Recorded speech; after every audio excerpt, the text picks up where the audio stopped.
Welcome back, class 11th students. As we have started miscellaneous of chapter 2, that is relation and function.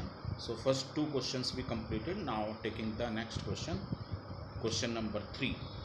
So students, इस question number 3 में लिख रखा है find the domain of the function. Okay.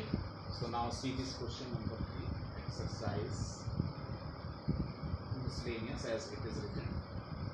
Question number 3. Find domain of the function f(x), that is x square minus 2x plus 1 upon x square minus 8x plus 2. So student, ये जो question है आपका fraction में part में दिया गया है और डोमेन आपको निकालना है. डोमेन बोलते हैं x की वैल्यूज़ को. तो जो भी आपके पास फ्रैक्शन की फॉर्म में दिया होगा, जैसे आप देख रहे हैं ये f(x) फ्रैक्शन की फॉर्म में दिया हुआ है, तो उसमें हमेशा डिनोमिनेटर से आप x का वैल्यू डिटरमाइन करेंगे. क्यों? क्योंकि अगर डिनोमिनेटर अगर आपके पास 0 के इक्वल हो जाता है तो ये नॉट डिफाइंड हो जाएगा function. Okay, so for domain in the solution you will start for domain.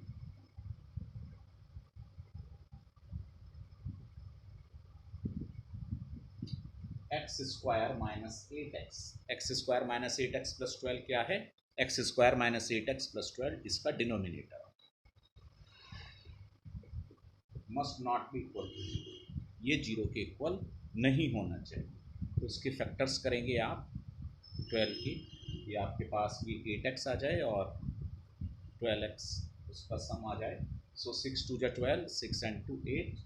So x square you may write 6x minus 2x plus 12 must not be. Or you may write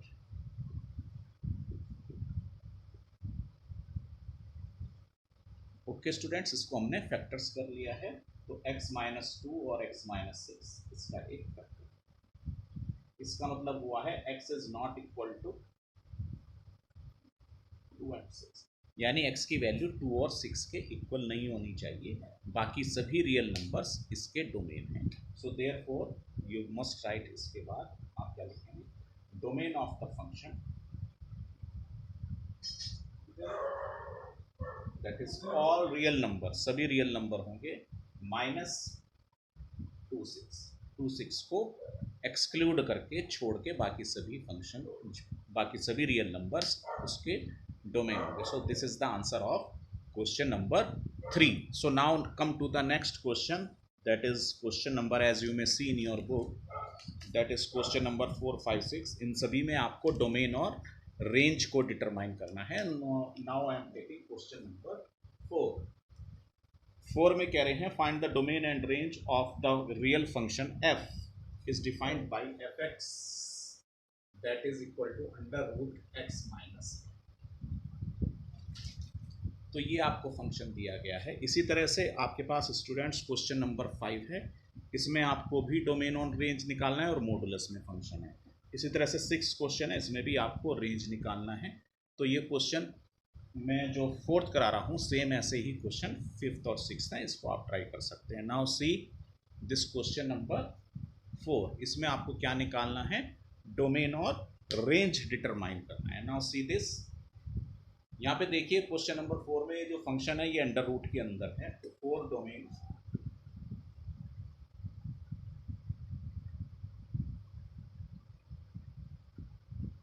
x minus 1 must be greater और equal to, जो भी under root के अंदर value होगी वो हमेशा 0 या 0 से बड़ी होनी चाहिए. क्योंकि अगर अंडर रूट के अंदर कोई भी वैल्यू निगेटिव होती है वो इमेजनरी वैल्यू हो जाती है, रियल वैल्यू वो नहीं रहेगी. क्योंकि ये सभी क्वेश्चंस हमारे रियल वैल्यूज़ के ऊपर हैं, इसलिए x minus 1 must be greater और इक्वल टू 0 होगा. So it implies x is greater और इक्वल टू, इसका -1 को आप राइट साइड ले गए हैं तो ग्रेटर और इक्वल टू 1. तो व्हाट इज डोमेन? जो मैंने df लिखा है इसका मतलब डोमेन ऑफ द फंक्शन क्या हो जाएगा? एक या एक से बड़ी वैल्यू सारी की सारी डोमेन हो जाएगी. So domain of the function close interval 1 to close interval क्यों लिखा है मैंने 1 को, क्योंकि यहाँ पे इक्वल टू का साइन भी है, तो एक या एक से बड़ी वैल्यू तो वो इनफाइनाइट तक जा सकती है, और इनफाइनाइट पे हमेशा ओपन इंटरवल आता है. So that's why this is the domain of the function 1 to infinite. इसके बाद रेंज भी आपको निकालना है.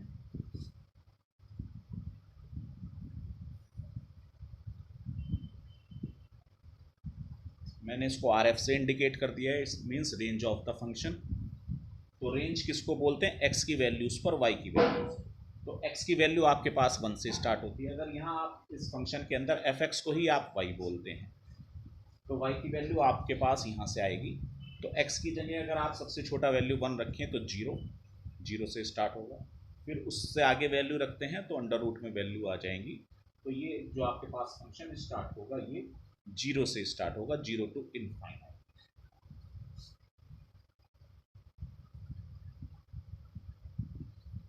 तो आप जैसे जैसे x की वैल्यू 1 से बड़ी रखते जाएंगे तो ये वैल्यू आपके पास आती जाएंगी. तो 0 टू इनफाइनाइट तक उसका रेंज हो सकता है. So okay students, so in the same manner you may try, that is question number, as I solved here question number 3. So question number 4, 5, it is based on the same as I solved this question number 2. That is question number 4 of this question. So now students come to the question number 7. 5, 6, it is based on question number 4. Now come to the 7th question.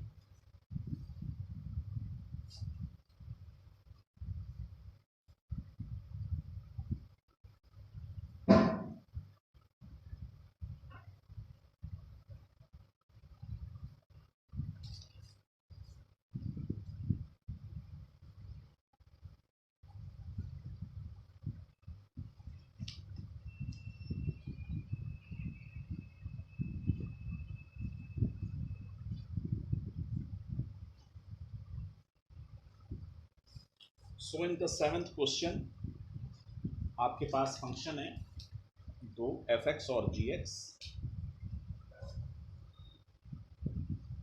F x is given, as you may see here, fx is given x plus 1 and gx is given 2x minus 3. वो कह रहे हैं determine f plus g and f minus g and f upon. तो ये तीन आपको functions की value निकालनी है. f plus g आपके पास होता है addition of the function, f minus g subtraction of the function, और f upon g division of the function. ये आपको सॉल्व करना है. So you must write in the solution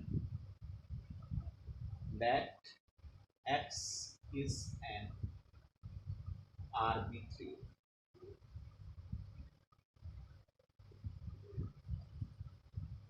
element. यहाँ पे आपने x एक आर्बिट्रेरी एलिमेंट लिया है.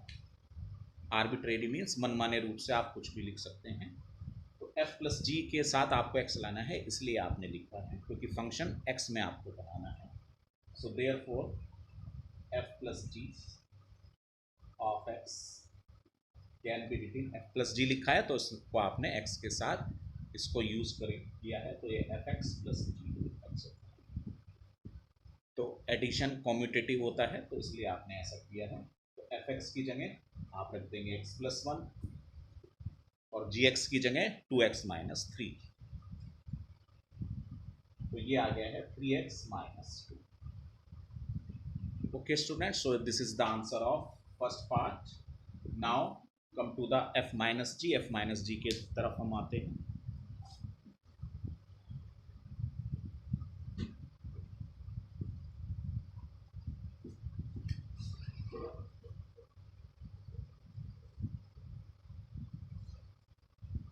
So you may write fx minus gx. So what is fx? fx की जगह आप रख सकते हैं x plus 1. What is gx? 2x minus. जहाँ भी आपके पास माइनस आता है तो उससे अगली टर्म आपको ब्रैकेट में लिखना है. So you may write x plus 1 minus 2x plus 3, or you may write minus x plus. Okay, students. So this is the second answer. Now see the third part, that is f upon g. So you may write it fx upon gx. fx की जगह आप लिख सकते हैं x plus 1 upon 2x.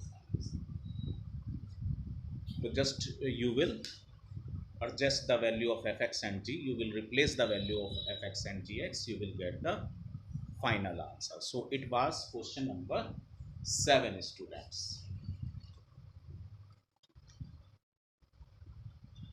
So students, 3-4 questions are remaining, that is 8, 9, 10, 11 and 12. So these questions will be taken in the next video. Okay, students.